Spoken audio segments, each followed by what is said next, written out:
Então, de novo, muito boa tarde a todos. O meu nome é Sofia Crática e em nome da direção do CERC quero-vos dar as boas-vindas a este evento do F4F no âmbito da realidade do uso da madeira para construção. Quero, em primeiro lugar, agradecer aos oradores que aceitaram este nosso desafio para vos vir trazer temas que achamos que são, de facto, de grande interesse neste momento e para a realidade das empresas. Vamos começar por ouvir o engenheiro Jaime Reis a falar-nos dos desafios no abastecimento às empresas, a realidade da importação. Seguir-se-á depois duas apresentações por parte do LNEC, uma do Dr. José Saporiti Machado e outra da Dra. Lina Nunes, no âmbito da certificação e qualidade da madeira e da importância da água na biodeteriorização das estruturas de madeira. Após o que ouviremos a Nogueira Fernandes, pelas pessoas da engenheira Renata Rodrigues e engenheiro Filipe Rodrigues, a falar-nos da introdução do CLT em Portugal. E terminaremos com o Dr. Luís Jorge da TISAM, que nos vai trazer o tema Desafios na prescrição do uso da madeira na construção. A nossa proposta é que, após termos ouvido todas estas intervenções, haja um pequeno período para que possam colocar as vossas questões e criarmos aqui um debate, tanto presencial como online, uma vez que isto é um evento misto e temos estas duas componentes. Qualquer questão que, entretanto, durante as apresentações, para não perderem também a linha de raciocínio, se quiserem ir pondo no bate-papo por escrito, depois nós no final leremos essas perguntas e os nossos oradores com certeza terão todo o prazer em vos responder. Espero que tenham uma boa sessão e vou agora passar então ao nosso primeiro interveniente. Faz favor. Boa tarde, o meu nome é Jaime Reis, quero agradecer ao CERC, à Sofia e ao José o convite que muito nos honra em estar aqui neste evento de hoje. A BSL é uma empresa ligada à floresta já com 28 anos, estamos na logística florestal, principalmente aqui no sul da Europa, mas percorremos um pouco o mundo inteiro a fazer vários tipos de negócios ligados sempre à floresta.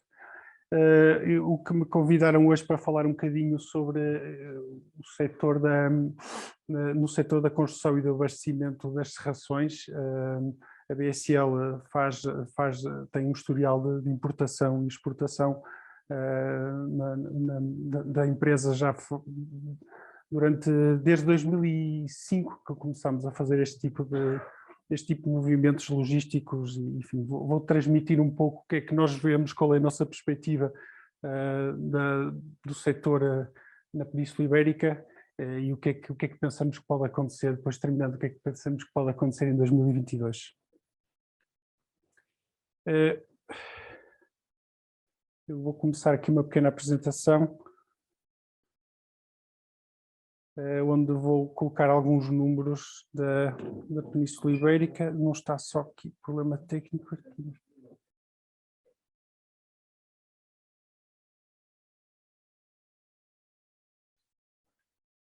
Já está.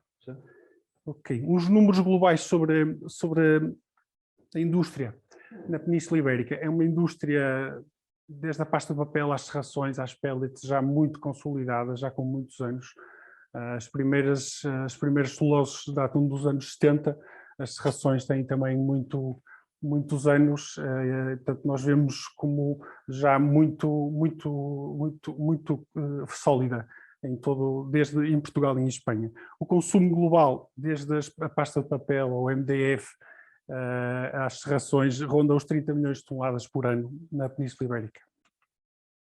A pasta de papel, claro que tem um setor muito predominante, é quase metade desse consumo. Portanto, em Portugal tem uma indústria muito forte de pasta de papel, mas Espanha também tem um consumo global de 14 milhões entre Portugal e Espanha.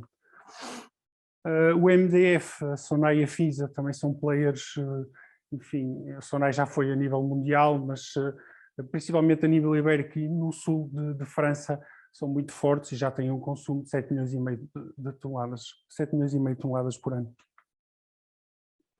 As serrações em Espanha são, de facto, principalmente da Galícia, tem um consumo muito elevado. A Galícia tem cerca de 40% do consumo de Espanha, tem muitas serrações na zona da Galícia, depois vão perceber porque é que eu estou a referir isto, mas Portugal também já consome muito perto, mais de 1,5 milhão de toneladas que as serrações já consomem, portanto, no total na Península Ibérica de 5,5 milhões de toneladas. As pellets também surgiram em 2007, 2008 e já têm um consumo muito elevado. No global, 2 milhões de toneladas já é bastante. E, por fim, a biomassa e outro tipo de produtos, nós estimamos que seja mais ou menos 1 milhão de toneladas. Eu ia falar um bocadinho sobre a evolução dos últimos 5 anos, do que aconteceu na Península Ibérica, na nossa perspectiva. O setor da pasta de papel, sendo o maior consumo, foi também quem tem um grande aumento na importação. Faz a Altria, a Navigator, a Ence, fazem muita importação da América do Sul e também da África do Sul. Países como o Chile, desde o Chile, ao Uruguai, ao Brasil, a África do Sul, é de lá que vêm os navios e eles importam mais de 2 milhões de toneladas por ano. E tem vindo a aumentar essa importação porque vem que há menos disponibilidade na Península Ibérica de matéria-prima. Quando eu falo de matéria-prima, não falo só de pinho, mas também do eucalipto. Falo dos dois. Tem também crescido muito a importação de reciclado. Nós vemos que a Sona e a Finsa cada vez mais fazem a incorporação no seu processo de reciclado. O reciclado provém das demolições dos edifícios e está a vir muito de França aqui para a Península Ibérica. Nós estimamos que neste momento já incorporam cerca de 1 milhão de toneladas no seu processo, a Sona e a Finsa, na produção de MDF. Como aumentou, os preços têm vindo a aumentar bastante para neste setor também do MDF. Não só na pasta de papel aumentou a importação, mas para o reciclado costumava vir muito de caminhão entre a Península Ibérica e França, mas do ano passado eles começaram mesmo a importar dos Bálticos. Nós fizemos 2 navios com eles. Eles vieram cerca de 20 mil toneladas de estilha e também de troncos para Aveiro, para a Sona e para a Finsa. Este ano também começamos a ver que fizeram um contrato para fazer importação fora da Península, fora da União Europeia, também de coníferas para a indústria do MDF. Portanto, conseguimos ver que há uma grande pressão no mercado e que a importação já para esta indústria está a ser importante, porque pensamos nós que vai crescer, que é para conseguir estabilizar um pouco a pressão dos preços na Península Ibérica. A forma como importam. Eu penso que há 2 formas e eles conseguimos distinguir bem, mas penso que ambas são bastante razoáveis de fazer e conseguimos perceber que eles conseguem atingir os objetivos. Portanto, ou um deles lidera e faz a importação e depois entre eles conseguem distribuir as quantidades que cada um necessita, ou então escolhem um player como a BSL, por exemplo, para fazer a importação e a partir daí, portanto, cada um faz a sua nota de encomenda, digamos, cada um tem o seu volume e conseguem fazer chegar ao mercado nacional as quantidades que necessitam. Assim conseguem facilmente fazer a gestão dos volumes. Se precisam de 10 mil, importam 10 mil, se precisam de 20 mil, importam 20 mil, se precisam de 1 milhão, importam 1 milhão. Mas conseguem fazer esses volumes chegar à Península Ibérica. Qual é a vantagem? Se de facto fizermos em conjunto, os preços não vão ser muito dispares uns dos outros, o que não vai influenciar depois muito o setor. E o que é que conseguimos perceber entre a pasta de papel, o MDF e as serrações e os pellets? É que cada vez mais os preços começam a ser muito iguais entre eles. Há zonas do país onde o preço para a pasta de papel, do produto para a pasta de papel, o preço para as serrações ou o preço para o MDF começa a ser muito equivalente. E mesmo nas serrações já conseguimos também ver determinadas vendas a chegar muito perto de 100 euros por tonelada a madeira.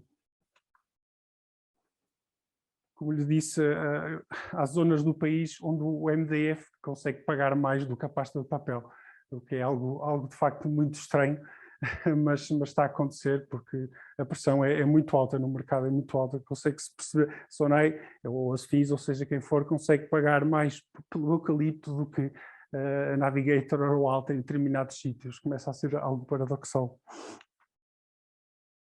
Isto não é só na Península Ibérica, nós tivemos para fazer um barco de pinho para Portugal no final do ano, mas os preços estavam tão elevados que a madeira que nos estava destinada para vir para Portugal foi para a produção de energia. Portanto, madeira que era para vir para MDF ou para pasta de papel foi para queimar, porque os preços lá atingiram os 30 euros o megawatt-hora, que é um valor extremamente elevado, e eles preferiram vender lá localmente, a pressão era muito grande do que nós fazemos a importação para cá.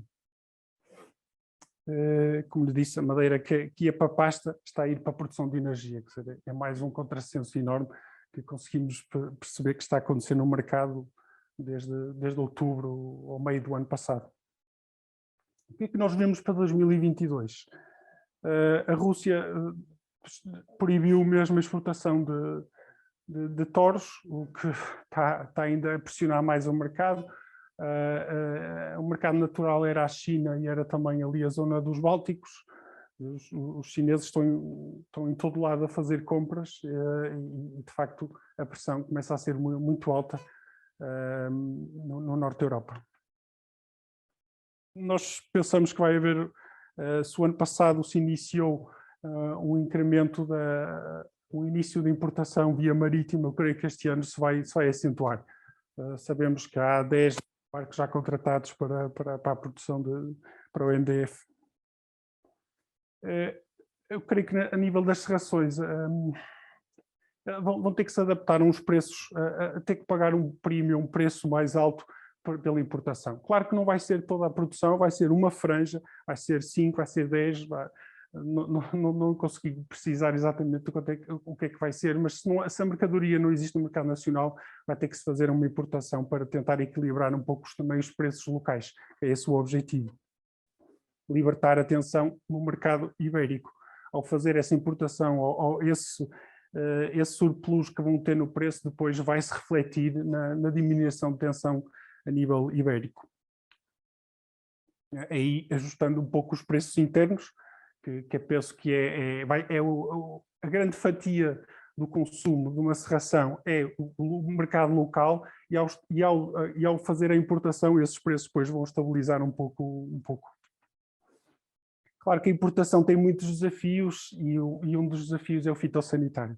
Portanto, vir da América do Sul ou mesmo da América do Norte é quase impossível. Há muito desafio que temos que percorrer. A BSL já está a fazer algumas experiências, nomeadamente na América do Sul, e pensamos em breve poder apresentar muitas oportunidades para a indústria portuguesa. Obrigado.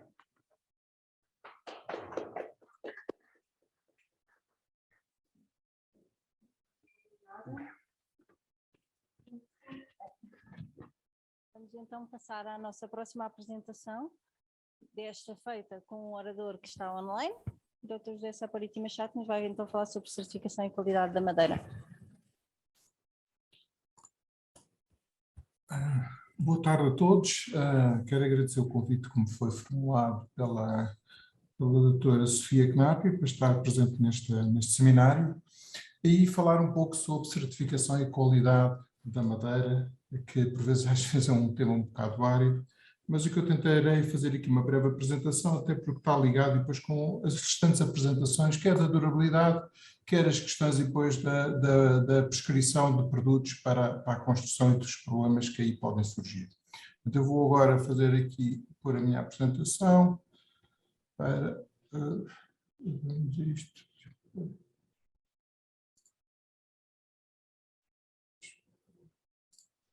Vamos ver se isto dá, não sei se estão a ver, eu tenho que ver ou não. Estão a ver a apresentação? Penso que sim, né? Pronto. Portanto, eu iria então abordar um pouco a qualidade da madeira para a aplicação em construção numa ótica mais voltada para o regulamento dos produtos da construção e, portanto, para a marcação CE. Há aqui a madeira na construção cada vez mais deve ser encarada numa vertente de sustentabilidade, não só de qualidade como antigamente em termos de desempenho, mas também de sustentabilidade. Isto tudo englobado numa visão de ciclo de vida ou de economia circular, digamos assim, ou seja, a madeira vem, é utilizada, mas temos que pensar nos processos todos de reutilização, reciclagem, etc. Portanto, está a haver aqui, de facto, Deixa-me só dizer-te para partilhares, aumentares o ecrã, porque nós estamos a ver os slides todos ao lado. Mais fácil sim, se... espera, por isso é que ok, espera aí, deixa-me só fazer aqui, tentar, porque isto então não está, o problema disto é que tenho que fazer stop sharing e tentar fazer o share daquilo que devia ser, então, que era o do ecrã total, que é este. Eu penso que agora assim está resolvido, não é?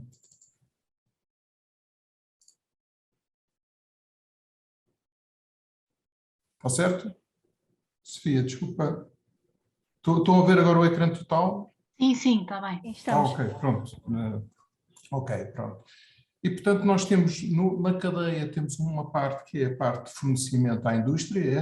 Essa parte tem um processo de certificação da qual não abordo aqui, que é a certificação florestal.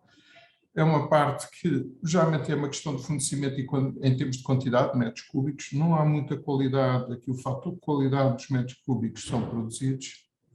Mas e quando se faz na interface que aqui eu irei tratar, que é a interface entre a indústria de madeira e a indústria de construção, nós temos, no fundo, uma série de requisitos que são impostos pela indústria de construção, passo a utilização do produto no edifício, no caso, e a parte do desempenho que tem que obedecer a esses requisitos.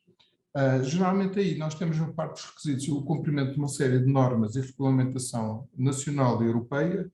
Por vezes existe aqui um problema, e penso que isso será abordado nas intervenções seguintes, que é o problema da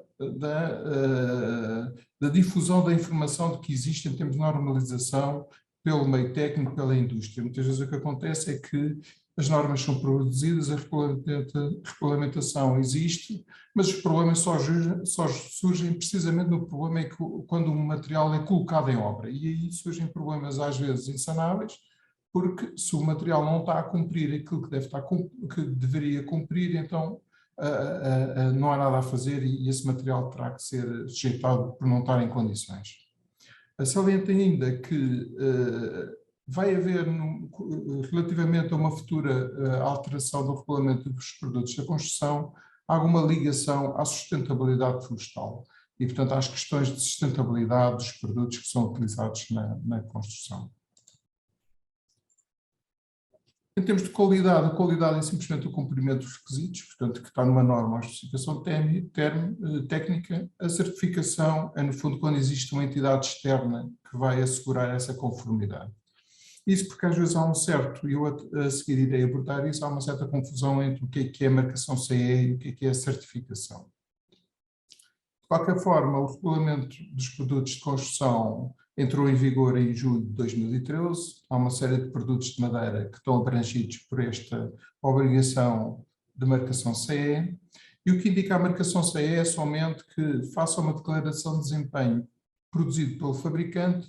Esse fabricante se compromete a que o produto está conforme com essa declaração de desempenho. Portanto, existe uma obrigação no momento em que o fabricante coloca o produto no mercado ao seu produto exibir conformidade com o desempenho declarado.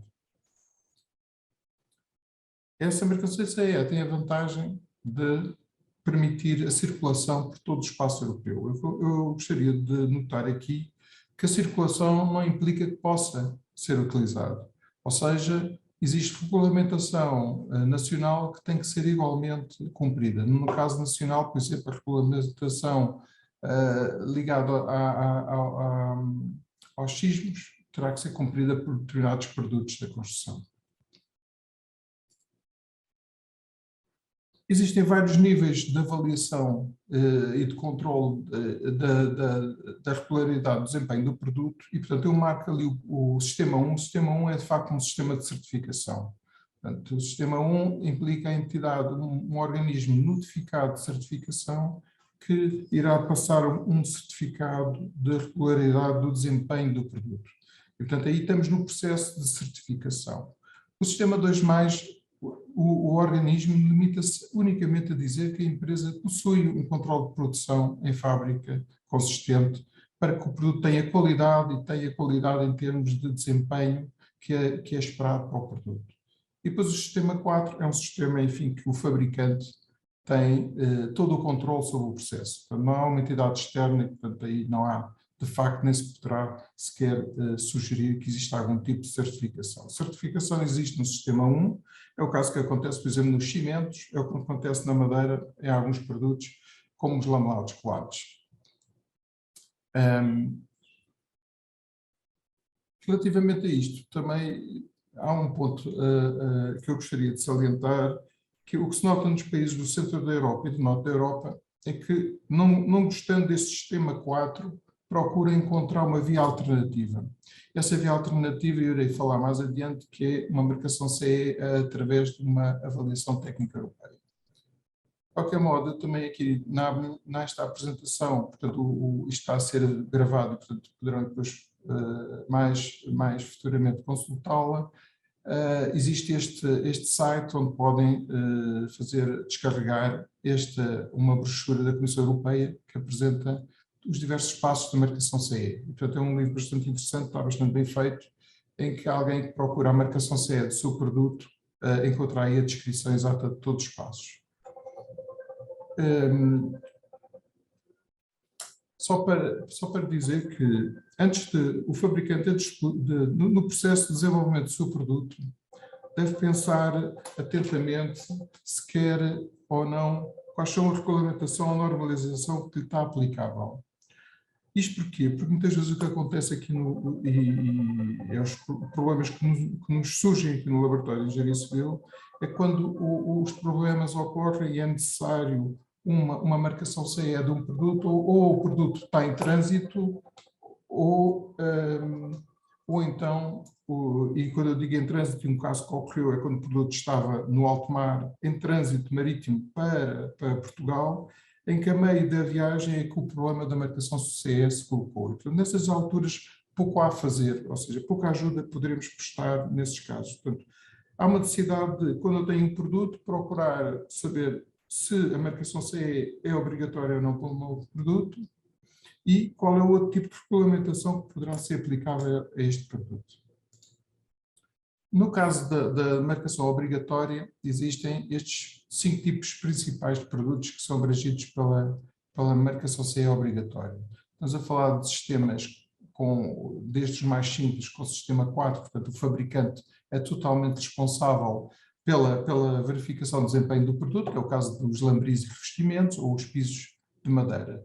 No entanto, em muitas situações em construção em Portugal, isso eu penso que, mais uma vez, eu foco a dificuldade é que a divulgação da normalização existente pelo meio técnico nacional, por vários motivos, pronto, que não interessa aqui também falar e possivelmente também neste momento ainda não estão bastante suficientemente identificados, a informação não chega ao fabricante. Portanto, o fabricante coloca o produto chega à obra e falta a marcação CE. No caso dos pisos de madeira, sistema 4, o processo é relativamente fácil e em pouco tempo se pode colmatar essa situação. Quando nós passamos para o sistema 2+, como são as placas derivadas de madeira ou madeira maciça, de secção retangular, para fins estruturais, no caso a madeira maciça, esse sistema 2+, já implica a participação de uma entidade notificada de certificação para avaliar todo o sistema de controle de produção em fábrica. Portanto, são sistemas que não se consegue rapidamente colmatar uma falha de marcação CE. Depois temos o sistema 1, que é o sistema de certificação, propriamente dito, já com o termo de certificação como nós o entendemos, em que há uma entidade notificada de certificação que passa à declaração de conformidade do produto, que é os lamelados colados. Nós temos uma via voluntária que eu já tinha referido anteriormente, da avaliação da qualidade dos produtos e de alguma forma de conformidade ao desempenho do produto. Em muitos países europeus, de facto, esta via tem vindo a ser seguida através de quê? Através de diferenciação do seu produto face àquilo que são as normas de produto existentes nas normas harmonizadas. Portanto, os produtores tentam modificar o seu produto de forma a que não estejam abrangidas pela norma harmonizada e possam seguir esta via. Esta via intervém um organismo de avaliação técnica, é o caso do laboratório, por exemplo, o MEC, mas há vários ao nível europeu, em que, pegando num documento europeu de avaliação, vamos produzir o que é uma ficha técnica do produto, ou seja, uma norma feita à medida para o meu produto. E, portanto, essa norma depois é utilizada no processo normal de marcação CE, com intervenção ou não do organismo notificado, certificação, se for sistema 1, 2+, 3 ou 4, e depois a marcação CE com a declaração de desempenho e a fixação na marcação CE da responsabilidade do fabricante.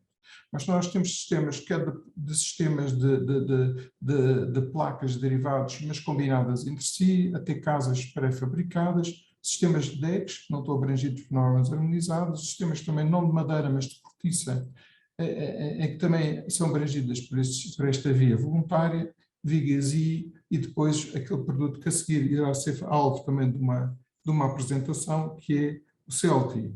Portanto, o CLT também poderá obter a marcação CE por esta via voluntária.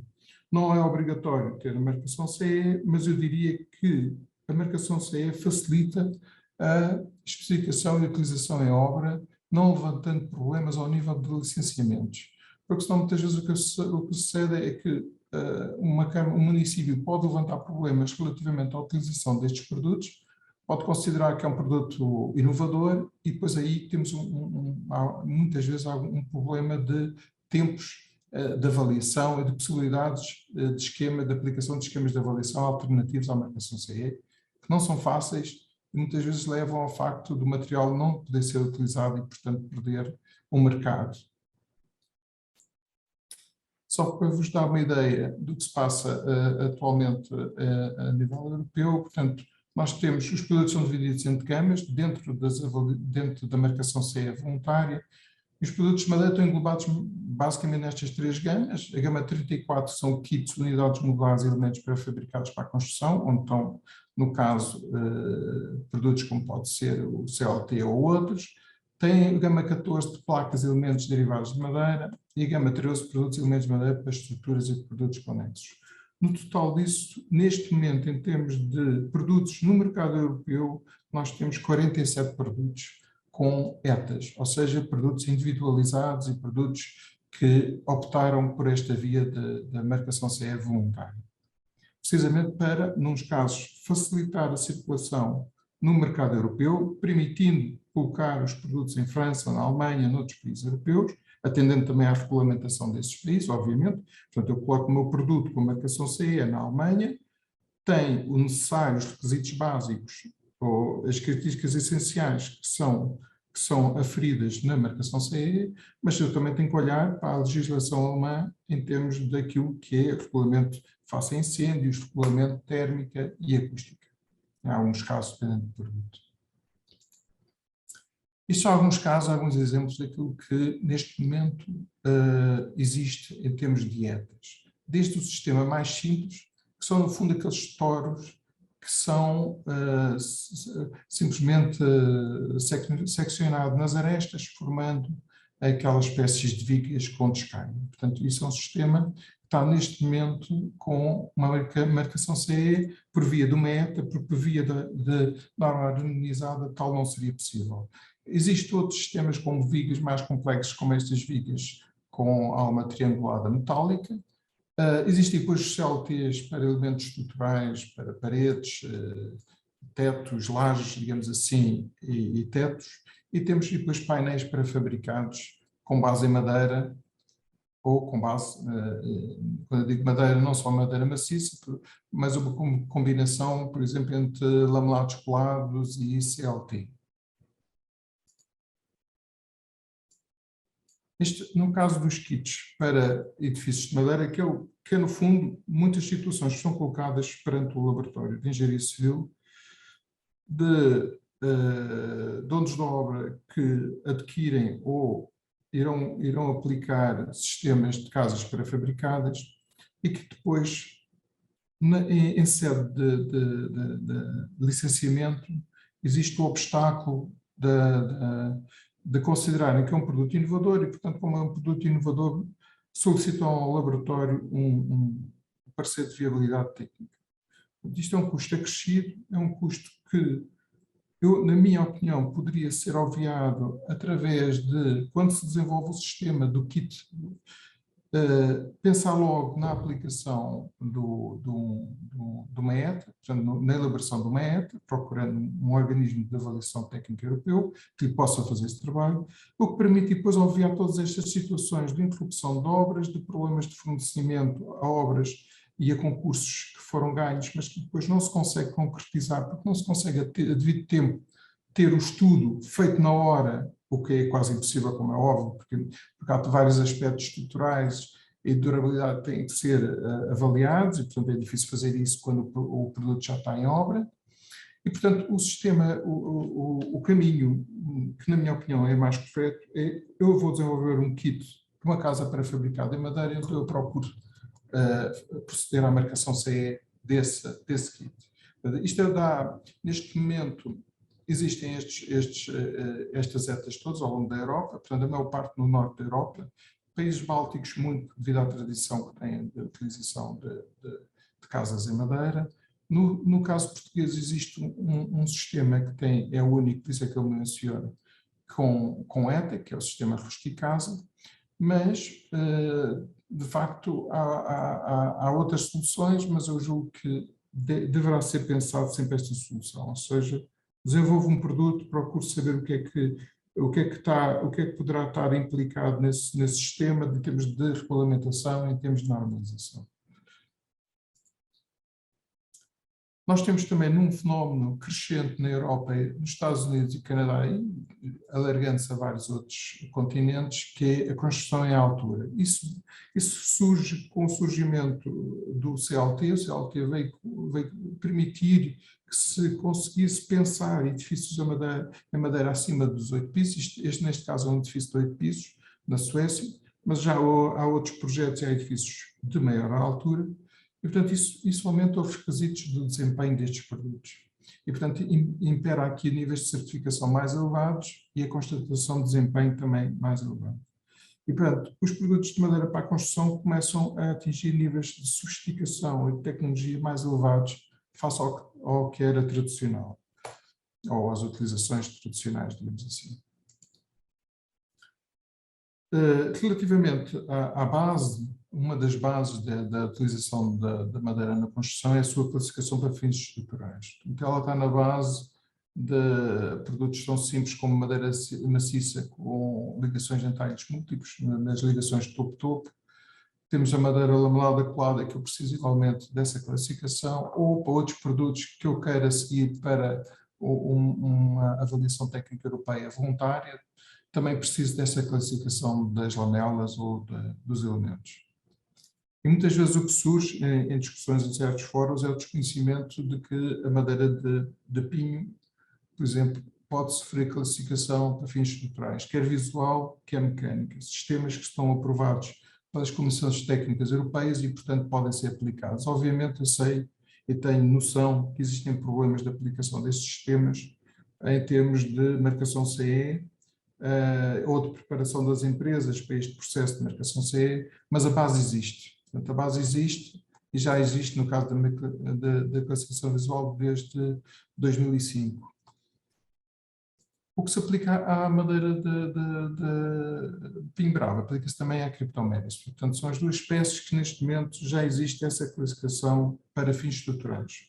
Portanto, ou seja, existe um problema muitas vezes de divulgação de informação sobre normalização, sobre o que é que existe de base para suportar a utilização e desenvolvimento de produtos para a construção, e isso é um problema que, de facto,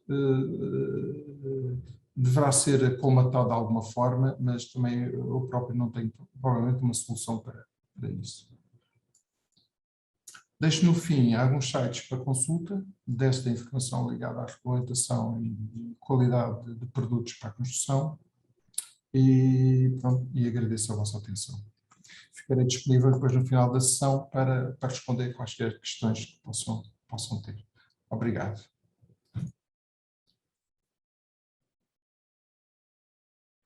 Sofia, eu penso que agora podes prosseguir então. Sim, obrigada. Então, proceder com a apresentação da Nogueira Fernandes, por parte da engenheira Renata Rodrigues e engenheiro Filipe Rodrigues, que nos vão falar da introdução do CLT em Portugal. Boa tarde. Estamos a ver a apresentação. Sim. Boa tarde. Antes de mais, queremos agradecer o convite que nos foi feito para participar neste evento, à SERC e à doutora Sofia. Nós somos a empresa Nogueira Fernandes. Eu peço desculpa, partilhei já aqui a nossa tela e não fiz. Só um minutinho, por favor. Assim está melhor. Só para me apresentar. Nós somos a Nogueira Fernandes, eu sou a engenheira Renata. Hoje vamos fazer uma breve apresentação sobre a introdução de CLT em Portugal.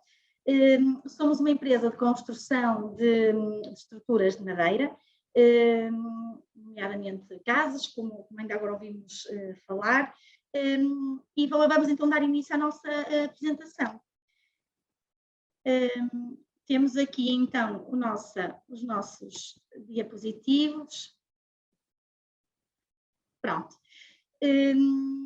Para começar, vou fazer aqui uma breve introdução à nossa empresa, uma vez que somos uma empresa de construção. Estamos situadas em Perafita. Foi fundada esta empresa em 1992 por 5 irmãos. A empresa foi evoluindo, começamos com umas instalações pequeninas. E hoje em dia já temos uma sede com mais de 8.000 metros quadrados, com máquinas inovadoras e com uma equipa especializada nas diferentes áreas de construção. O que é que nós fazemos? Além da introdução de CLT em Portugal, que neste momento é o que vamos iniciar, é uma indústria que vamos iniciar este ano, 2022, já pensada desde 2018. Fazemos também habitações, bares de praia, bungalôs, decks, passadiços, pontes, etc. Fazemos aqui portanto, fazemos aqui várias construções diversas na área da madeira. Hoje em dia, uma vez que o CLT ainda não se iniciou na nossa produção, as habitações são o forte da nossa empresa. Neste momento, 80% da nossa atividade concentra-se em habitações mais contemporâneas, não tão rústicas como esta aqui no cantinho direito. No entanto, fazemos outras estruturas, mas realmente as habitações são a nossa maior ocupação. Elas são construídas em timber frame, com um sistema construtivo, com este sistema construtivo conseguimos obter uma estrutura bastante resistente e duradoura.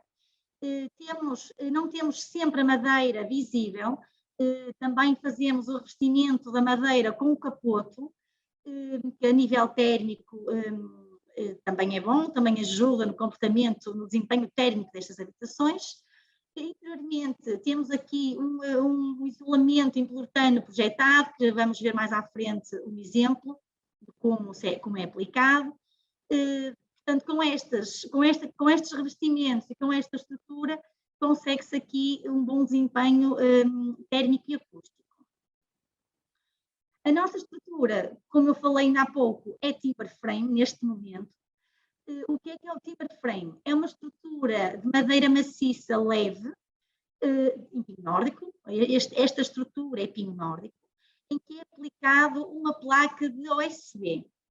Com esta estrutura, nós conseguimos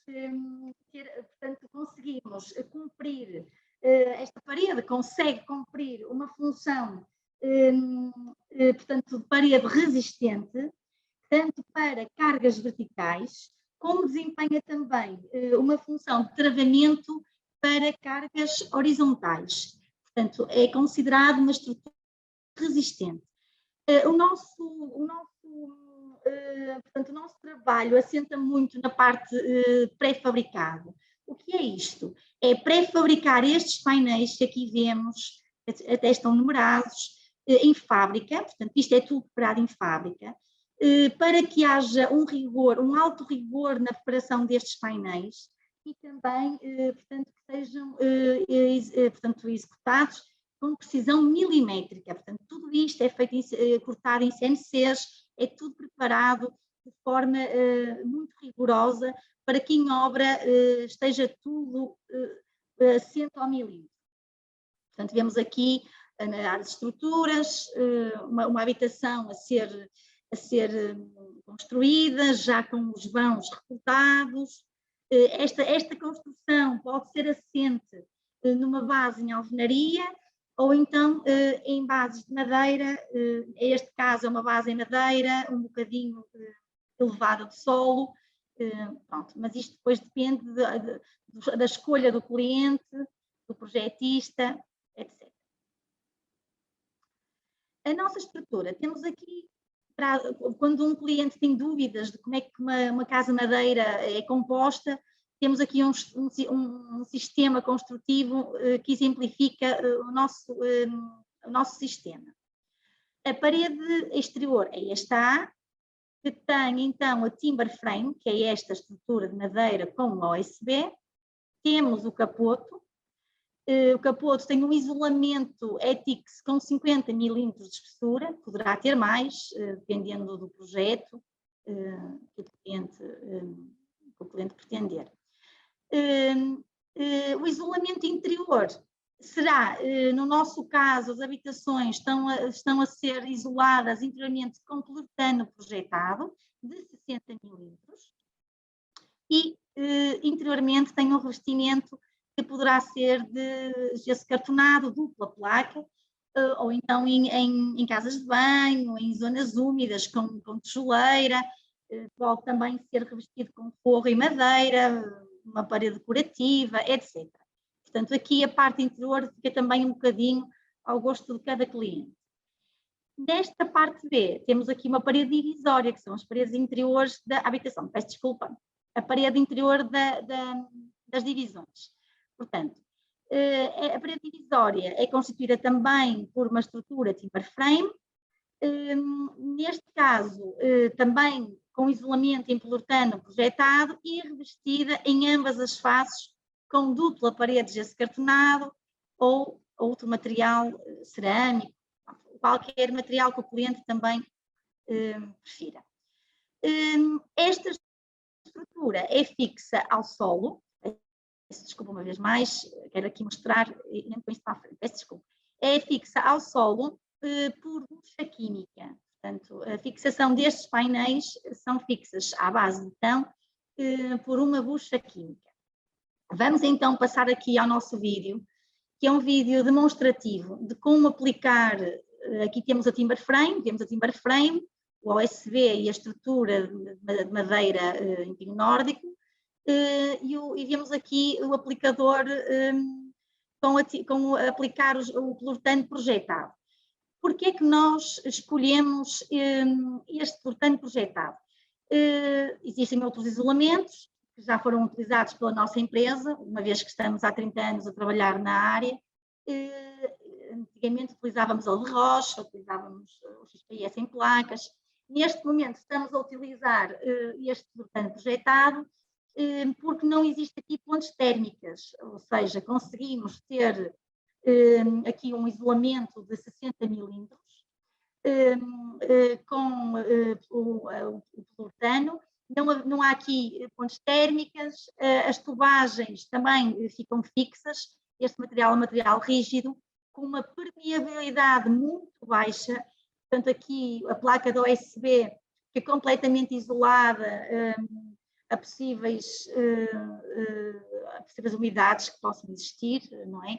É um material bastante resistente à umidade e também térmico, que nós neste momento estamos a preferir colocar nas nossas habitações.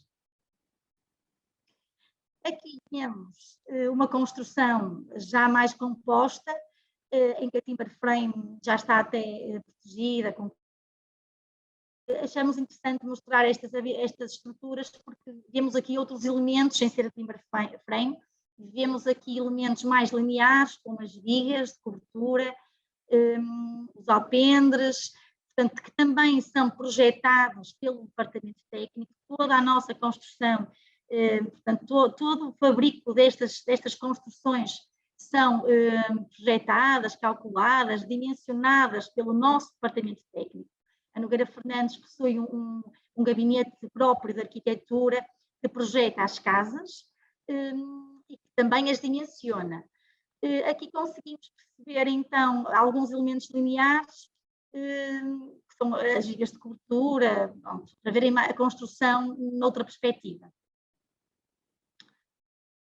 Um dos maiores desafios do ano 2020 foi o nosso projeto de construir a ala de unidade de cuidados intensivos no Hospital Pedro Spano, em plena pandemia.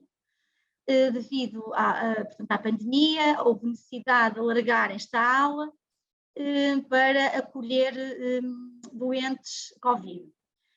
Tinha que ser uma obra feita em tempo recorde, tínhamos muito pouco tempo, foi feita em 2 semanas esta construção. É uma das vantagens das construções em madeira também, é a rapidez da construção. Mas neste caso em concreto, portanto, pretendia-se uma construção com um teor de água muito baixo.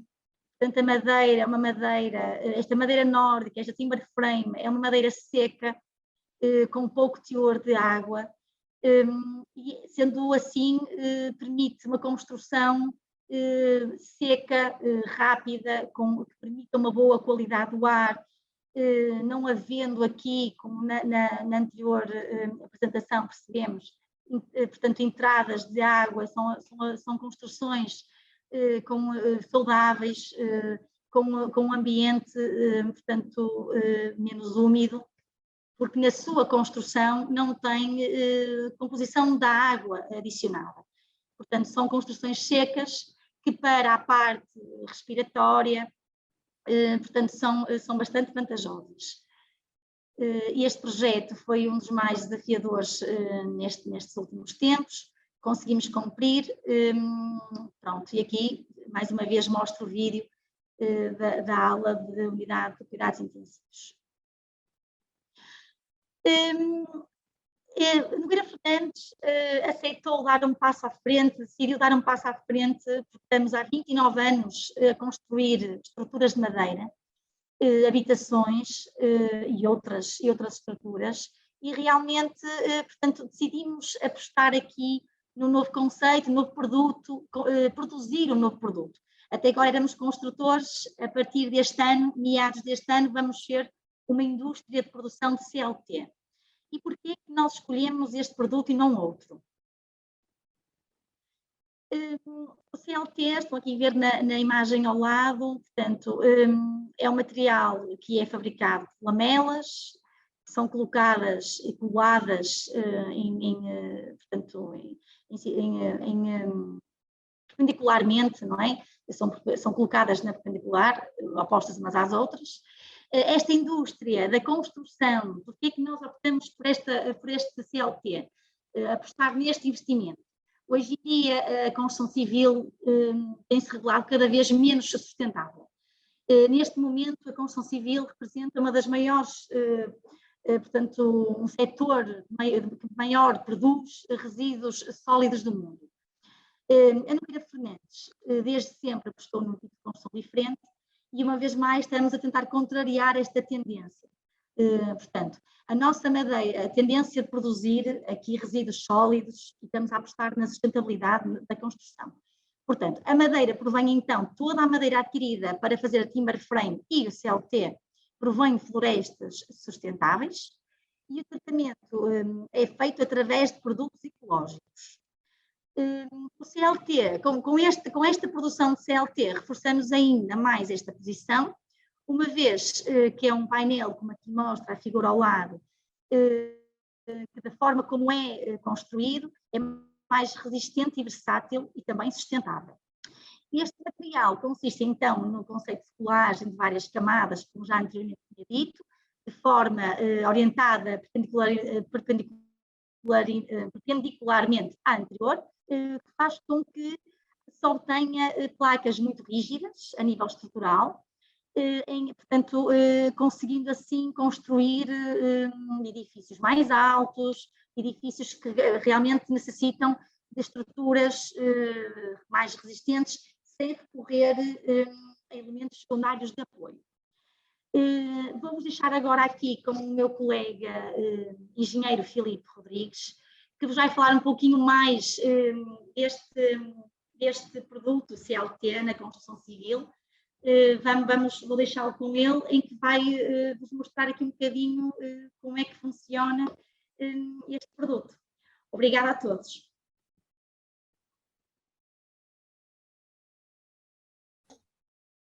Boa tarde a todos. Eu não sei se já gostava que me confirmassem antes de mais se me estão a ouvir. Estamos sim.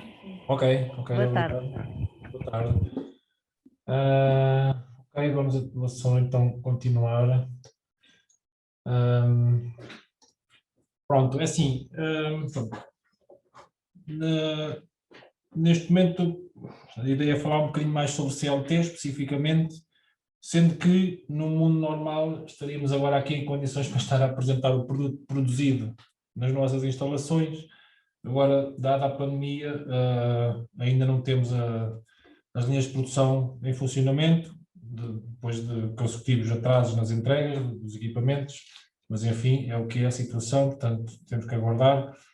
Seja como for, gostávamos de aproveitar a oportunidade para, não tendo ainda produto próprio para apresentar, falar um pouco sobre o produto, vantagens e um pouco divulgar mais o produto, porque sentimos que passa muito por aqui o futuro da construção, na utilização deste produto, portanto, acho que é sempre bom abordar este assunto.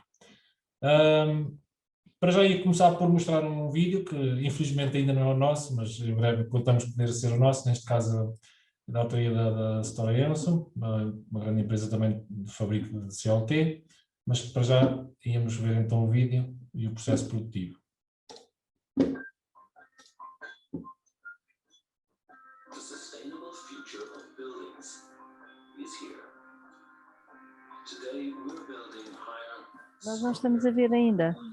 Só ouvimos o som. Não estão a ver imagem? Não, ok. não. Tentar... Tem que partilhar.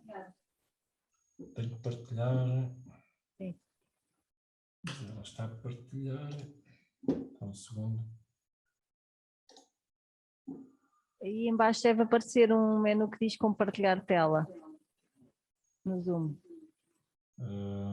Tela 1, tela 2. A não ser que seja este, talvez aqui.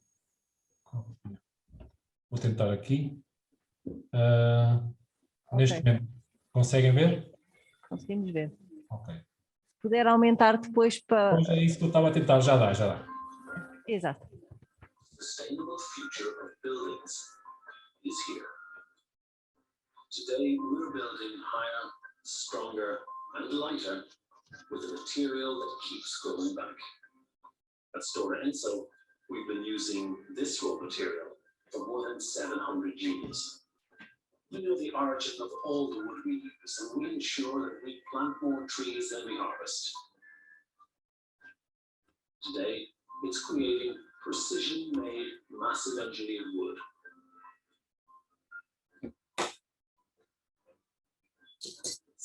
Is how we do it. When wood arrives at our CLT production line, we start by joining plants to make wooden panels up to 16 meters in length. This is done by finger jointing. These are fused together to make single layer panels. Here, we create tailor-made panels with just the right thickness for the quality, stability, and strength required. For example, this is where we add a premium finish to the outer layer if it's going to be visible in the end result. Now the single layer panels are put together in cross sections, bonded together with a hydraulic press using environmentally friendly formaldehyde-free adhesives. Then they enter the sanding station. All elements are sanded down to their end sides to the millimeter, producing the exact thickness and size for a precise and quick assembly on site. After this, the master element is ready. Let's recap. Finger jointing, creating the single layer, then cross-layering 3 to 9 times. The layers are pressed and then sanded precisely.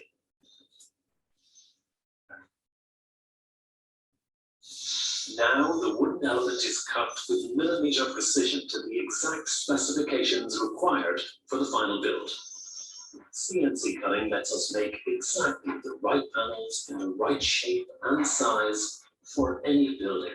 When the exact dimensions are ready, they're packed according to the customer's installation sequence, transported in the right order on time to your location, allowing for a smooth, efficient construction on site.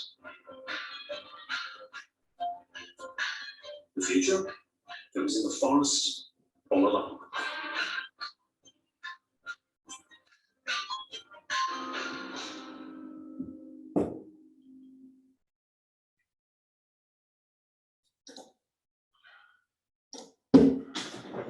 Ok, pronto, é assim, esperemos chegar àquela dimensão também um dia, para já vamos um passo cada vez, mas pronto, dali demonstrou-se um pouco o processo produtivo do que é o CLT. Eu queria tirar aqui uma coisa, não sei se vou conseguir. Eu queria voltar à apresentação, mas se calhar alguém pode... Talvez aqui, ok. Pronto. Não sei o que está aqui isto.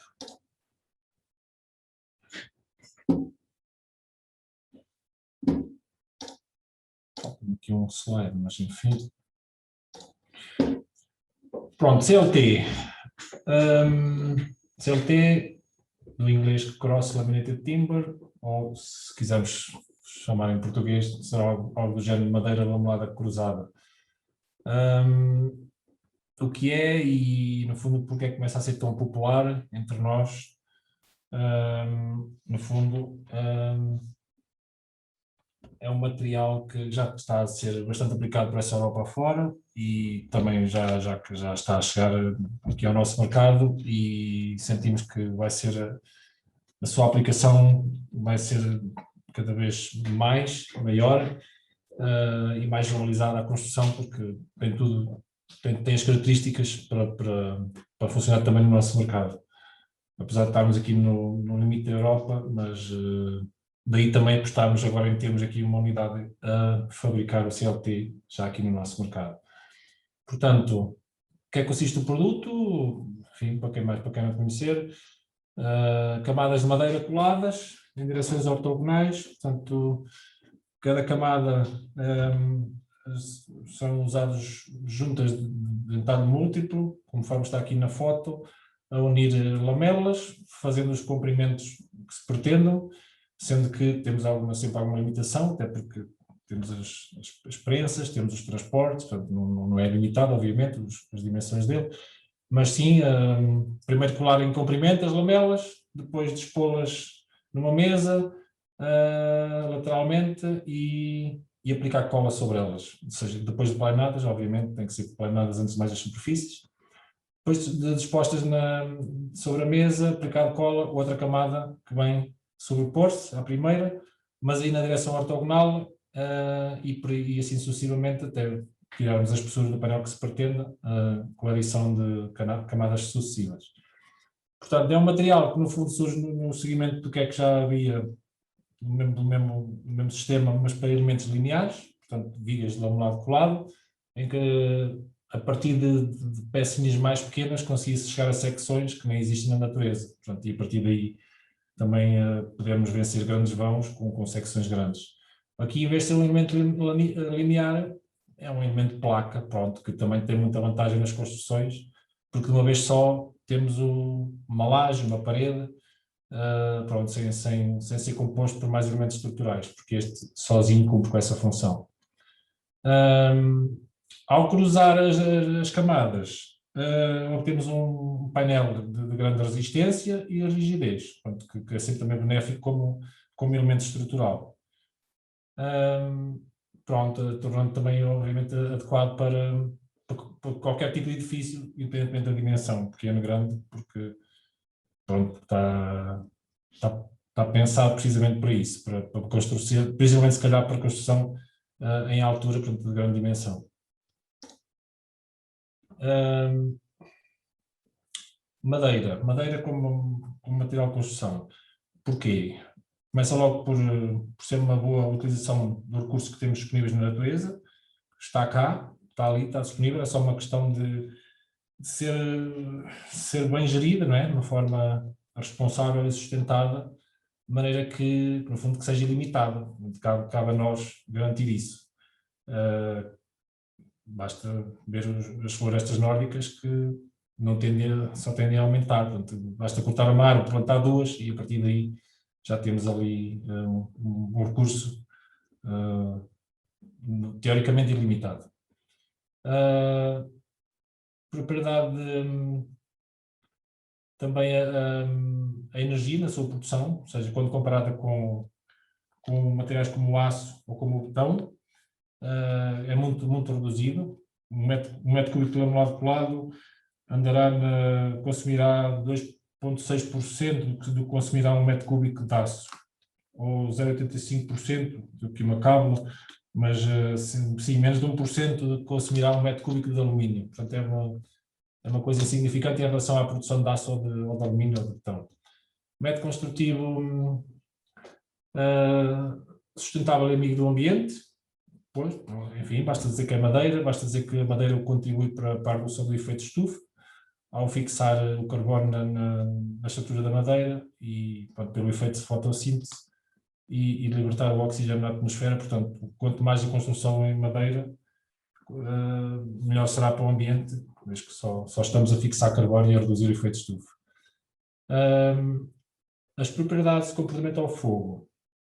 Pronto, apesar de ser madeira, a gente sabe, pronto, associa a madeira, depois arde, é certo que arde, mas a uma taxa de carbonização conhecida, portanto conseguimos estimar o que é que temos de madeira depois do incêndio, e isso é que são as no final de consumidas para o incêndio durante um determinado tempo.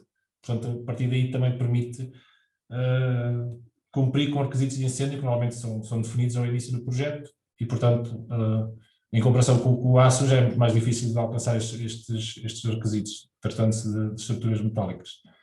Portanto, daí a sua boa resistência ao fogo e, pronto, material de obtenção fácil, uma vez que existe na natureza, simples de transportar e fácil de trabalhar com precisão milimétrica, uma vez que neste caso é normal utilizar-se CNCs, não é? Uma forma automatizada para a maquinação das peças. É também uma operação logística simples e eficiente que normalmente resulta num rápido processo construtivo. Enfim, já vimos alguns edifícios de grande complexidade e nem por isso foi complexo a parte logística de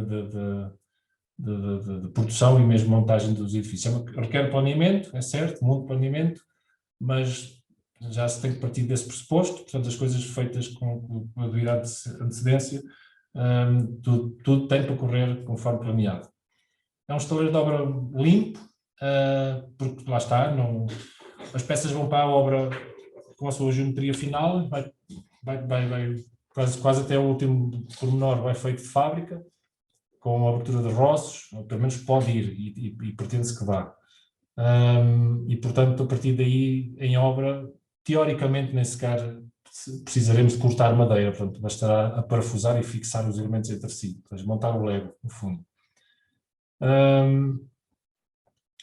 As condições ambientais interiores mais estáveis, ou seja, por ser madeira à vista, a madeira com a sua propriedade de conseguir absorver umidade, ou seja, a água, consegue regular a umidade no interior dos edifícios, tornando o ambiente um ar mais limpo, uma melhor qualidade do ar.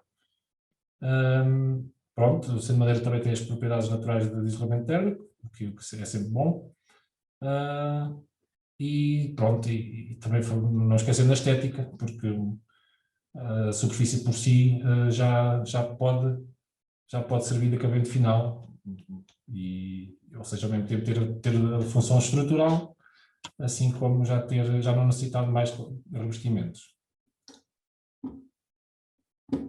Em relação ao elemento propriamente dito do CLT, portanto é um elemento em placa, ao invés de ser lineares como ao lado de placa, portanto, um elemento em placa, possibilitando servir como lajes ou paredes de edifícios. O cruzamento, uma das vantagens que não falei antes do CLT é, por termos as camadas cruzadas, o painel é menos propício a variações dimensionais. Pronto, porque a madeira, sendo um material que tem comportamentos mecânicos diferentes em 3 direções, ao cruzar vamos, no fundo, uniformizar mais o material. Portanto, acaba por ser um material mais uniforme e, portanto, mais estável dimensionalmente. Painel de elevada resistência e rigidez, quer no plano, quer fora dele. Elevada relação à resistência-peso, que é sempre bom, sempre um pormenor benéfico como elemento estrutural para a construção. Sob a ação sísmica, até agora os relatos têm sido bons no desempenho do painel, mesmo em edifícios em altura, sob a ação sísmica, sendo que até o mais crítico tem-se comprovado ser as ligações metálicas, não o painel em si, mas a forma como são ligadas entre si as peças. Pronto, desempenho térmico, também já falámos. A resistência ao fogo, lá está, ele pode ser dimensionado para resistir a um determinado requisito de tempo de resistência ao fogo. No fundo, bastará aumentar a sua espessura até que se consiga obter os tempos de resistência ao fogo. As funções que pode cumprir simultaneamente de suporte, elemento estrutural de suporte, sendo que, em muitos casos, dispensará revestimentos, portanto está o painel acabado, pode ser uma vantagem também. A mão de obra para o seu fabrico, que não é muito, não é? Uma vez que estamos a falar de unidades fabris muito automatizadas, portanto reduzida a utilização de mão de obra, e o próprio tempo de montagem, que no fundo é montar o Lego, tem que saber, no fundo é coordenar as cargas e teoricamente um caminhão chega, um caminhão pode ser montado no próprio dia, portanto até mesmo a nível de estaleiro não requer assim muito logística. Na Quina Nogueira Fernandes, como já disse, ainda não temos produto para apresentar, em breve contamos tê-lo, sendo que o nosso CLT, ou a nossa unidade fabril, vai ser das primeiras em Portugal a produzir CLT, em território nacional, de uma forma industrializada. Teremos que cumprir com as normas, neste caso na EN 16.351, que regula a produção do CLT. As madeiras a utilizar terão que ser, ao abrir da norma, também classificadas, selecionadas e classificadas segundo a resistência. Temos previsto a utilização de colas de poliuretano de alto desempenho a altas temperaturas. Ainda não está bem definido internamente que qualidades de superfície é que iremos ter, mas certamente mais do que uma de mais qualidade de arquitetura e com menos defeitos à vista, outra mais industrial. Pelo menos essas duas teremos que ter, para elementos assim, no fundo, mais não à vista, no fundo, talvez no interior de paredes. A carpintaria será realizada por CNC, portanto, no fundo, parecido, semelhante àquilo que vimos no vídeo, e que no fundo vai ser imprimir, se assim quisermos chamar, imprimir os painéis que temos nos modelos 3D, porque isto no fundo é uma construção tudo baseada em modelos 3D. Desde a arquitetura até a impressão final da peça nas máquinas. sendo que tudo será feito na CNC, desde do corte dos painéis, com a abertura de roços, furações para ventilação, portas, janelas. Portanto, a ideia é mínimo trabalho em obra possível. Com uma limitação de dimensões, que será de 14 metros de comprimento para painéis e de largo de 3,5 metros. Não pus aí, mas com uma espessura de aproximadamente 40 centímetros será a espessura máxima dos painéis. E pronto, e com isto também dou por fim a apresentação. Ok, muito obrigada. Seguimos então para o nosso último orador, o Dr. Luís Jorge da TISA. Olá, boa tarde a todos.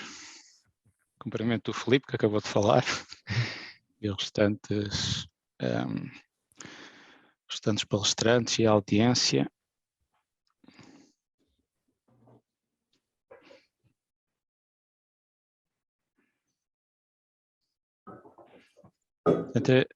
A minha apresentação segue um pouco a continuidade da apresentação anterior e julgo que poderá seguir também um bocadinho o fio condutor e complementar as anteriores. Aquilo que vou passar em revista nos próximos minutos será a nossa experiência de prescrição de madeira em CLT, desde que começámos nesta atividade há cerca de 12 anos e ilustrando aqui alguns projetos antigos nossos, diversificando as tipologias. O primeiro projeto em que participámos foi esta moradia em Alcanena, em 2010. Portanto, era uma moradia que foi revestida com o sistema ETICS e no interior tinha alguns apontamentos de madeira à vista. Enfim, foi um projeto marcante porque foi o primeiro projeto em que participámos e que foi concretizado. Seguiram-se outros e o projeto, um dos projetos seguintes foi a piscina municipal de Frois, em Almada, em que teve, enfim, o recurso massivo a madeira, não só na cobertura do tanque, que é o que esta imagem ilustra, mas também em toda a compartimentação dos balneários e serviços de apoio, bem como num ginásio que está aqui representado nesta planta do lado direito. Ginásio este que está suspenso em pilares metálicos. Foi na altura o primeiro projeto que fizemos ilustrando um sistema de laje fungiforme e foi de facto um exemplo feliz, porque as cargas eram elevadas. Temos aqui uma malha de 6x6 entre apoios e neste caso, por via das cargas elevadas e dos vãos, necessitámos de uma espessura de madeira que evitou a utilização de material de isolamento térmico. Portanto, só a madeira desempenhou os requisitos, ou cumpriu os requisitos de desempenho térmico deste espaço. Portanto, esta é a vista inferior. Na vista superior, que eu não trouxe aqui na apresentação, o CLT está igualmente visível. Aqui uma imagem do interior do edifício, dos balneários. Portanto, a madeira está visível também de forma massiva neste edifício. Este edifício está em uso já há cerca de 2 anos, é um edifício público e é visitável, e julgo que é um bom exemplo de construção em madeira. Aqui um pormenor, portanto, estas paredes não arrancam ao nível do piso, arrancam 40 centímetros acima, precisamente para para afastar das zonas de maior presença de água, sendo este um espaço com uma forte higrometria, a ventilação mecânica é fundamental e, portanto, o funcionamento destes sistemas é fundamental, não só nos balneários, como também no hall da piscina. Aqui um projeto diferente, uma unidade industrial. Aqui o desafio era criar uma estrutura com resistência integral ao fogo, que contrastava com soluções porticadas. Temos um vão de 16,5 metros, um pé direito de cerca de 5,5 metros. Também optámos por executar um muro perimetral para elevar a madeira do solo. Existe também a colocação de uma tela na base das placas de madeira. E depois a montagem. Aqui uma perspectiva do interior do edifício. Isto é um pavilhão em Castelo Branco. Uma obra de natureza diferente, uma reabilitação. Eu trouxe aqui 2 exemplos de reabilitação porque se distinguem na forma como os projetos foram abordados. Neste caso, este edifício, a cobertura estava em bom estado e, portanto, o dono de obra decidiu mantê-lo. É um edifício na Figueira da Foz e houve uma demolição interior e foi executado a estrutura que está aqui ilustrada do lado esquerdo, portanto, uma estrutura de três pisos com uma caixa de elevador em madeira. Na altura julgo que foi a primeira solução deste género, porque, enfim, foi com alguma surpresa que os fabricantes, instaladores de elevadores olharam para esta proposta. Ela foi justificada, foi aceite e portanto, julgo que foi uma boa solução. As lajes, para vencer o vão e a sobrecarga, porque isto é um espaço museológico, nós optámos por uma solução de laje nervurada, portanto com vigas em lamelado colado e a placa de CLT, portanto uma solução híbrida.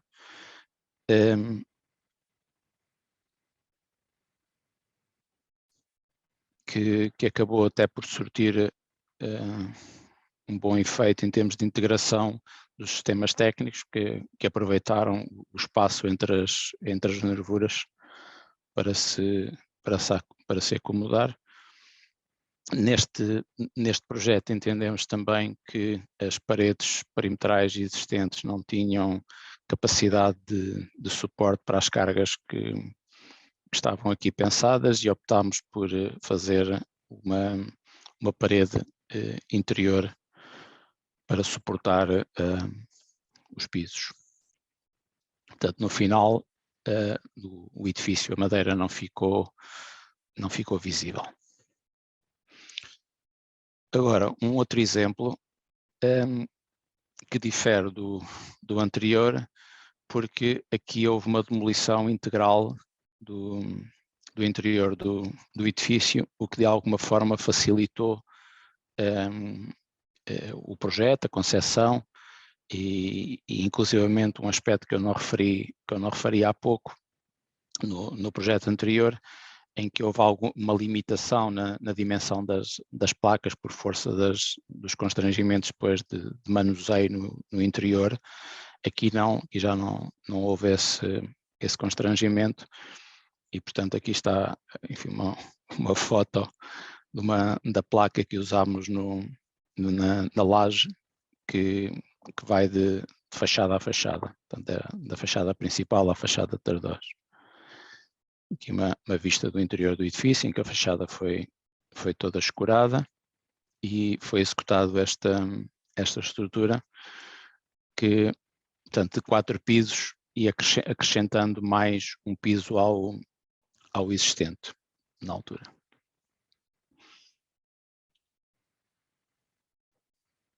Portanto,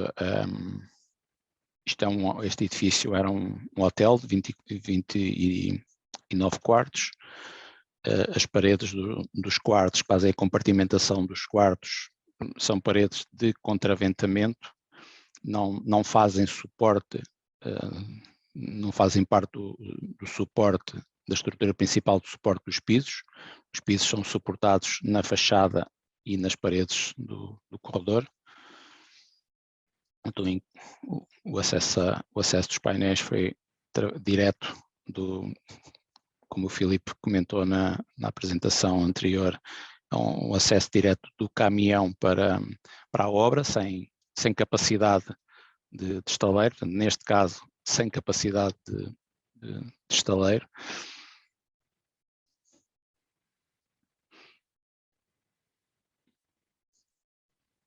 E a estrutura evoluiu com alguma rapidez, interrompemos na altura pelas condições climatéricas, choveu fortemente durante algumas semanas, mas em termos de tempo útil de trabalho foram 3 semanas de montagem. Aqui a caixa de elevador.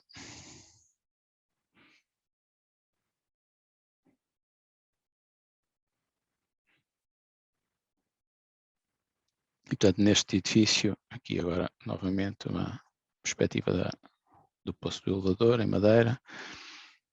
Neste edifício,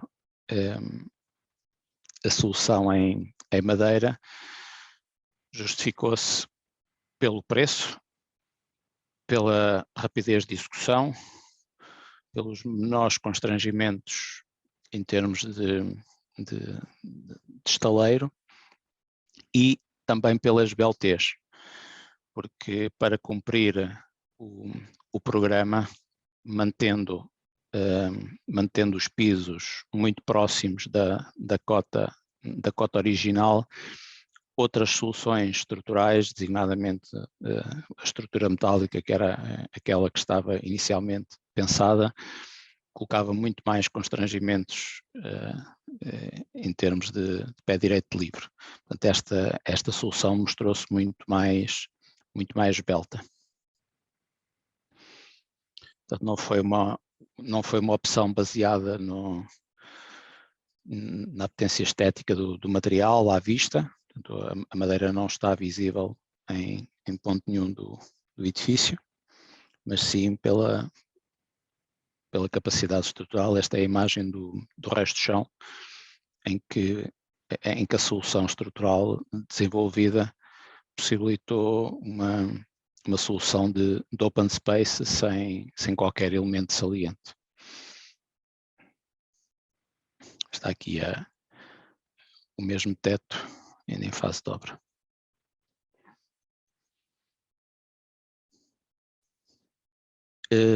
Passava agora para outro projeto de outra índole. É novamente uma moradia, mas desta feita uma casa passiva. Foi o nosso primeiro projeto também de casa passiva, em Alcácer do Sal. Neste projeto, a laje térrea é em madeira, apoiada em pilares de betão, digamos que no edifício principal, no edifício anexo, apoiado em muros. O que vem aqui saliente na imagem são fitas para garantir a estanquicidade ao ar das juntas. Portanto, é uma característica essencial na casa passiva. E esta imagem ilustra também uma característica referida há pouco pelo Filipe, a grande capacidade estrutural destes elementos de CLT e por vezes a boa apetência para vencer e resolver vãos elevados com espessuras reduzidas e sem elementos salientes. portanto, uma imagem aqui da fase construtiva. Do ponto de vista da execução, um dos maiores desafios desta montagem era ter aqui no primeiro andar paredes muito altas e, portanto, com alguma dificuldade de estabilização, e para garantir o rigor dimensional no seu posicionamento para receberem depois as placas sem qualquer desvio. Uma imagem do edifício, uma fachada, neste caso uma fachada ventilada. Outro projeto de outra índole, uma farmácia, portanto, um equipamento ligado à saúde com requisitos próprios e neste caso a opção do cliente pela madeira à vista. Mais uma vez também uma solução bastante limpa em termos de elementos salientes. Aqui do lado direito na fachada é a ilustração da capacidade do CNC para cumprir com rigor aquilo que é a ideia do projetista em termos de desenho. E uma solução que experimentámos também neste projeto, que foi a colocação direta de cortiça, portanto, cumprindo não só a função de revestimento, como também de isolamento térmico, portanto, com uma só camada de material.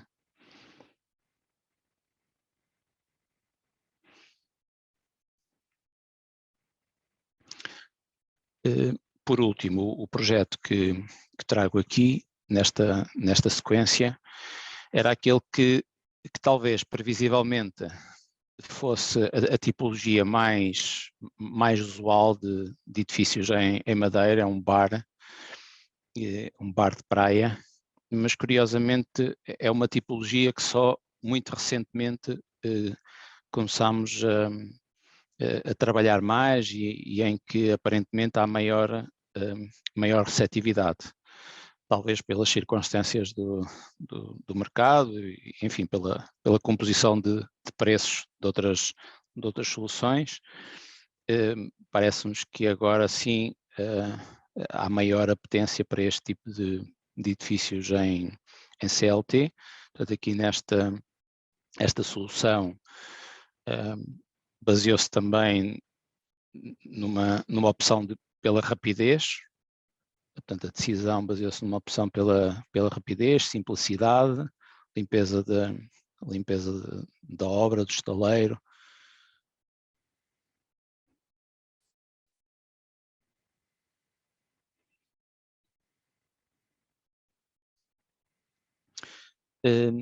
Na sequência enfim, toda esta experiência que desenvolvemos e que fomos, enfim, experienciando em Portugal, tivemos a oportunidade de começar a trabalhar no estrangeiro, fora da Europa, no fundo fora dos mercados habituais do CLT e fora dos mercados habituais do nosso parceiro industrial, que é a KPLH na Áustria, e começámos a trabalhar no Brasil e, enfim, podemos dizer que ajudámos um pouco a introduzir este sistema no Brasil. Este é um exemplo de uma obra em Foz do Iguaçu, uma obra com características interessantes, pés direitos muito altos.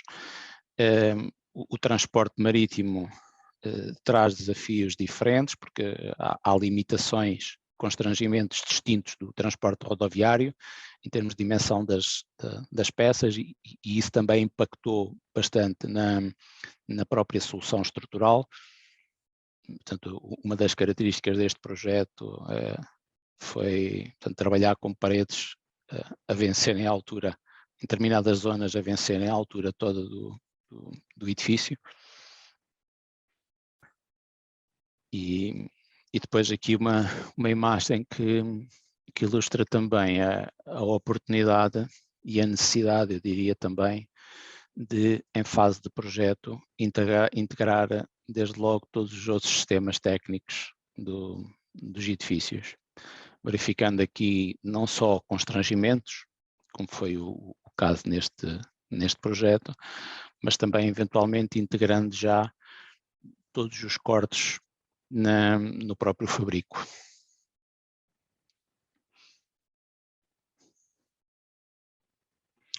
Por fim, apresento 2 projetos que não atingiram ainda a fase de obra. Este foi um projeto que foi licenciado, que se encontra licenciado para um hotel de 8 pisos no Porto. Portanto, é um projeto que está licenciado e, enfim, aguarda a decisão do dono de obra para avançar e que foi preparado para execução com estrutura de madeira com painéis CLT. Portanto, será porventura o maior edifício, o edifício mais alto em madeira em Portugal. E, por último, um projeto bastante interessante, bastante curioso, que deverá entrar em obra agora no início da primavera, em Lisboa. É um edifício de 2 pisos que vai ser transformado em um edifício de habitação, acrescentando mais 2. Todo o interior será demolido e será construída esta estrutura no seu interior. Portanto, acrescentando 2 pisos àquilo que já existe.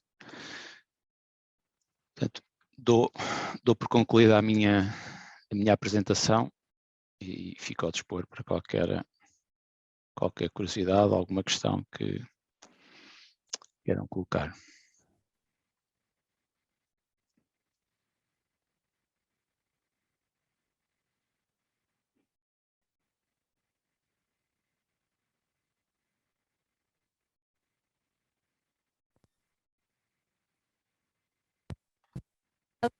A apresentação. Agora que chegamos ao final das nossas apresentações, uma vez temos um público misto, não é? Uma parte aqui e outra parte do outro lado do ecrã, e a seguir começar aqui pela sala, para ver se alguém tem alguma questão para algum dos nossos oradores. Começávamos por aí e depois passamos então para as questões que estiverem online. Bem, então... A minha questão vai aqui para o Jaime. Houve aqui um grande convite, o convite alargado a todas as serrações para virem aqui falar tanto de CLT como de importação de madeira, e a minha pergunta para o Jaime é em quanto tempo é que se conseguia pôr aqui um barco de pinho aqui na zona centro para resolver o problema que as serrações vão ter no verão? José, obrigado. Uma pergunta muito complicada. O mercado, desde outubro, dos fretes, que está muito instável também, tem subido e descido de forma muito abrupta. No mês de janeiro acabou por baixar um pouco, mas agora com a subida do preço do crudo está novamente a subir, e a depender muito da disponibilidade e do preço do transporte. Mas eu creio que se houver um consenso a nível do volume, depois de fechada a encomenda, se assim me permite, eu penso que no espaço de 1 mês e meio, 2 meses, que se conseguiria ter o material em Portugal. Deixou o mote, e qual seria o volume mínimo? Penso que nunca menos de 5.000 toneladas, não faz sentido. Menos de 5.000 toneladas não faz sentido ir tão longe. Ok, fica o desafio. Mais alguma questão aqui na sala que queiram colocar algum dos nossos oradores? Se não, podem sempre ir pensando, se lembrarem de alguma coisa. Tenho aqui uma pergunta Vem da nossa audiência, do outro lado, do Hugo Almeida, que pergunta para a Nogueira e Fernandes. Em Portugal, a reciclagem ou reuso da madeira proveniente da desconstrução de edifícios tem uma taxa de aproveitamento interessante? Qual o destino que tem sido dado à madeira proveniente da desconstrução? A Nogueira e Fernandes.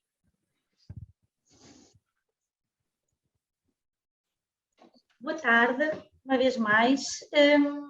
O nosso material vão para entidades que aceitam esse material para reciclar. Temos a Bicaim, a Jomar, basicamente são esses quando as madeiras, não é? Madeiras, estou a falar de madeiras. Portanto, vão todos para entidades que aceitam este material de forma a reciclá-lo. E ficamos com guias dessa reciclagem, ou dessa entrega, não é? Para reciclagem.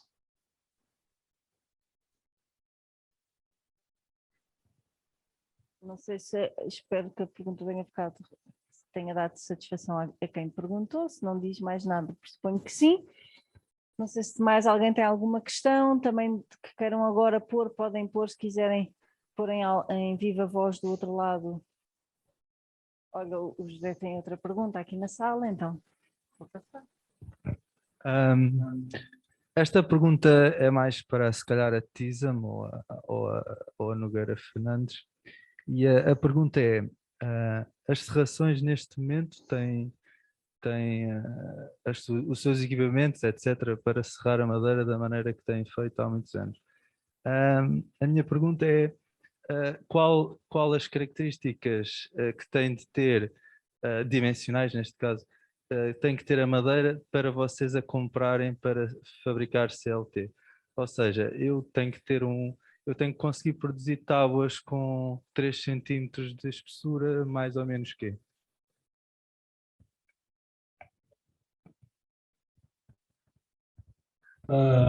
Bem, ainda não temos, pronto, nós na fase em que estamos ainda não temos bem definido qual é a dimensão ideal da tábua que vamos utilizar, podendo nós utilizar dentro de alguma gama de espessuras e larguras. Enfim, se calhar ainda é cedo para responder essa pergunta, mas eu diria que entre os 15 a 30 milímetros será a espessura da nossa tábua, com as tolerâncias, enfim, será exigidas nas normas, mas 2 milímetros, eu diria que mais ou menos 2 milímetros, mas é como digo, ainda não temos decidido internamente qual é a secção da lamela que iremos utilizar na produção do CLT, do nosso CLT, uma vez que temos possibilidade de optar dentro de uma gama de espessuras. Estamos ainda, neste momento, até a contactar fornecedores e tentar perceber qual será a lamela ideal para nós. Ainda não temos isso como certo. Eu não posso falar pelo olhar do industrial, não é? Mas complementando um bocadinho a resposta do Filipe com a minha experiência de projeto, eu julgo que a montante das questões dimensionais está a questão da qualidade. Satisfeito esse requisito, qualquer espessura na gama que o Filipe mencionou, dos 15, 30, 40, é viável para o fabrico de CLT, sendo certo que a espessura das lamelas resultará em características diferentes do CLT, do ponto de vista estrutural. E julgo ainda que é conveniente não trabalhar com uma espessura única. Portanto, ter pelo menos 2 espessuras diferentes para, com isso, ter uma diversidade e uma complementaridade maior nas características do painel e do portfólio de painéis. Relativamente à largura e comprimento, pois parece-me que isso já são questões menores. E que daí não resultarão diferenças ou questões muito, muito relevantes relativamente ao desempenho do painel. Ok. Tenho aqui mais uma pergunta, vou passar. Eu gostava de colocar tanto ao engenheiro Luís como à Nogueira Fernandes uma questão que é, no caso do engenheiro Luís enquanto prescritor de estruturas de madeira e no caso da Nogueira Fernandes enquanto também prescritores e futuros produtores de CLT, qual é que tem sido a vossa percepção em termos de mercado, daquilo que é a aceitação da introdução da madeira no mercado da construção em Portugal, uma vez que vemos a escassez de madeira a nível nacional, vemos os preços a disparar a nível internacional, se acham que isto tem uma tendência crescente ou se está num patamar em que se atingiu de certa forma uma constante anual, qual é que é a vossa perspectiva? Não sei se o Jorge, ok, falo eu então. Assim, tivéssemos nós a produzir já, tínhamos já obras também na rua. Portanto, a procura existe e é grande. Neste momento, se calhar passa um bocado também por aí, é pelas matérias-primas não estão tão fáceis como já estiveram noutros tempos de adquirir. Mas, assim, também queremos acreditar que também é fruto um bocado da pandemia e também isto levou e que há de estabilizar, e se é que já não estabilizou, pronto, de maneira que nos permita ter a matéria-prima que seja precisa para fazer face à procura de produto acabado, não é? Mas é uma coisa que não consigo dizer o que é que vai ser o futuro em termos da obtenção da matéria-prima, da facilidade da obtenção da matéria-prima. Neste momento é certo que é um problema, não está a ser fácil como foi antes, mas enfim, vamos acreditar que vai tender a melhorar, não é? Se calhar não nunca para a situação em que estava antes da pandemia, mas enfim, ainda assim não tão má como está atualmente. É por aí. Não sei se o Luís Jorge quer complementar. Pois, eu não tenho, posso ter a minha visão, mas acho que não será muito fundamentada. Aquilo que eu posso testemunhar é que a procura e a aceitação de edifícios em madeira é crescente. É crescente não só pela aceitação do material, da tecnologia, mas também pelas suas características de pré-fabricação e de menor incorporação de mão de obra nos taleiros, portanto reduz os tempos de obra, aumenta os tempos de projeto, compromete muito mais o projetista com o projeto, com o planeamento, e eu julgo que essa é uma tendência geral da construção. Relativamente às cadeias de abastecimento, pois não tenho, nem sei se alguém tem, francamente, uma ideia muito clara de como as coisas se vão comportar, onde vão estabilizar. Não sei, não sou a pessoa indicada para responder sobre isso. Ok, temos aqui uma outra pergunta, ainda relativa com a desconstrução, portanto ligada com aquela primeira pergunta da mesma pessoa, que diz, em concreto, no projeto da TISAM em Coimbra, como é que trataram a madeira da desconstrução? Foi fácil? Para onde a enviaram? Nós, no projeto de Coimbra, fomos projetistas e participámos na montagem da estrutura. Não tivemos qualquer responsabilidade ou participação nas todas as fases prévias e posteriores. Mas, quer dizer, eu vou dar a resposta fácil, mas o que é seguramente a resposta certa. Quer dizer, todos os resíduos foram enviados para os locais próprios. Desconheço se houve reaproveitamento. Desconheço.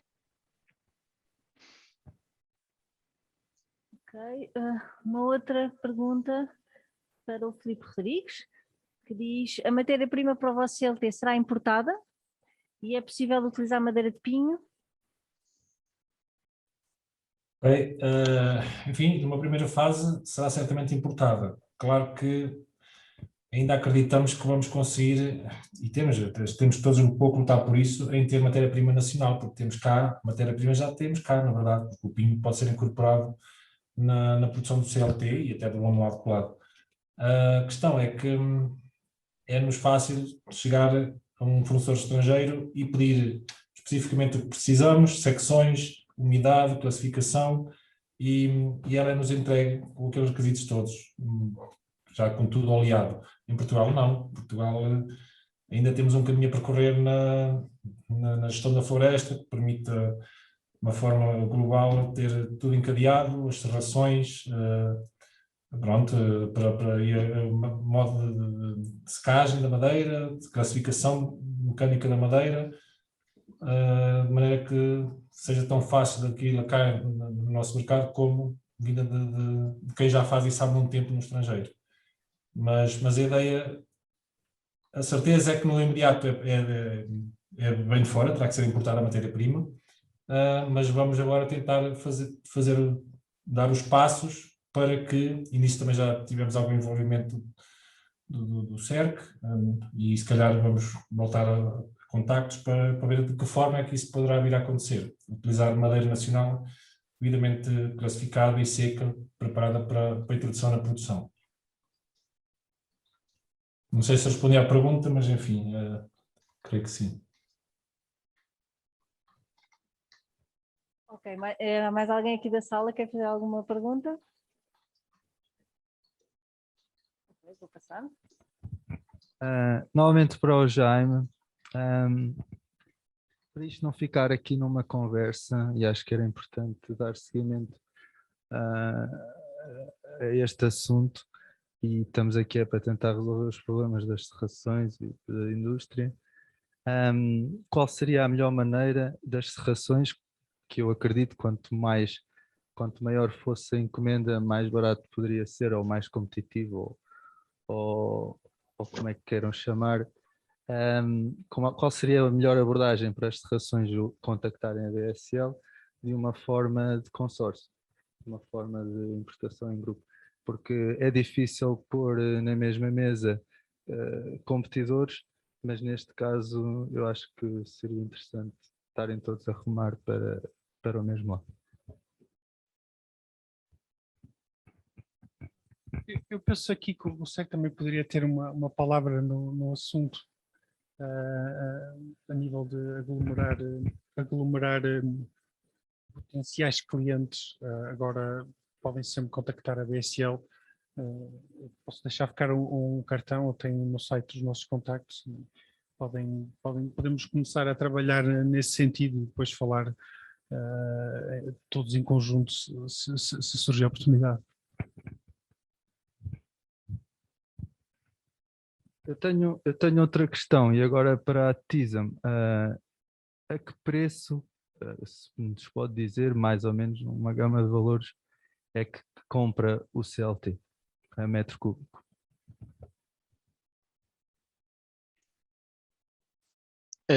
Nós não Uma compramos gama a de metro. valores. Sim. Só para as serrações terem a noção de qual é o valor sim. acrescentado desse tipo de painéis. Sim. O CLT não se vende a metro cúbico, vende-se a metro quadrado. Ao contrário de outros produtos de madeira equivalentes, o lamelado colado, não é? Que é tradicionalmente ao metro cúbico, o CLT é ao metro quadrado. Mas eu diria que isso por um lado. Por outro lado, o preço do CLT também incorpora várias componentes. Temos o custo da placa, temos um sobrecusto pela qualidade de acabamento, temos um sobrecusto pelos cortes e temos um sobrecusto oculto pelos desperdícios. Mas eu julgo que um valor médio na casa dos 800 euros.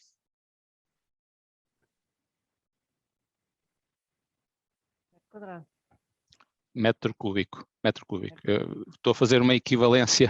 Ok.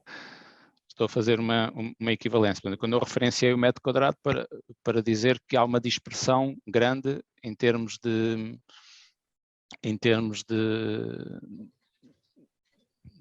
placas. Portanto, uma placa de três camadas não custa a mesma coisa que uma placa de 5 camadas para a mesma espessura, por exemplo.